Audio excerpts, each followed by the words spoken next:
Topping our news tonight, the Bishop of the Santa Rosa Diocese says he's ready to go to jail after making a mistake in reporting an alleged case of child abuse.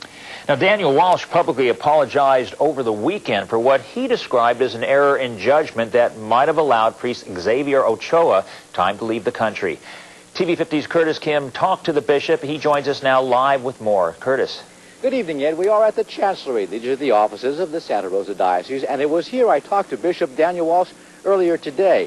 Now, according to reports, the bishop and other church officials were notified that Father Xavier Ochoa might have committed sexual molestations back on April 28th, but it wasn't until 3 days later that the police were notified, and in that time, Father Ochoa disappeared. Now, just over the weekend, the bishop issued a statement saying he made a mistake. He was sorry that it was a misjudgment.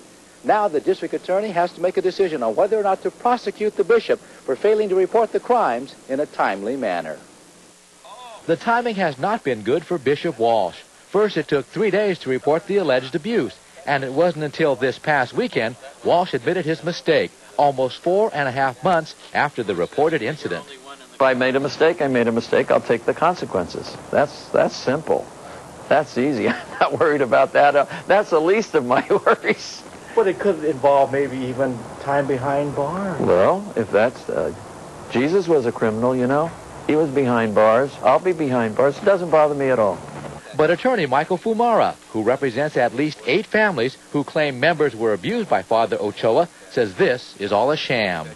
I am certain that its spokesperson and their attorneys and other advisors carefully crafted this message so that it sounds sincere, so that it will save them a criminal prosecution, it will save the diocese money. The district attorney has yet to issue a statement on whether he will prosecute Bishop Walsh for failing to report the alleged abuse in a timely manner. The bishop says he was getting some conflicting information. I was told by a parishioner who works in this area of Child Protective Services that most people don't report it according to the technicality of the law. It seems to me that if he wants to be a martyr, then he should apply for sainthood or canonization with the Pope. As for the families who claim Father Ochoa molested their children, a lawsuit could be next, and that could happen whether the district attorney decides to prosecute the bishop or not.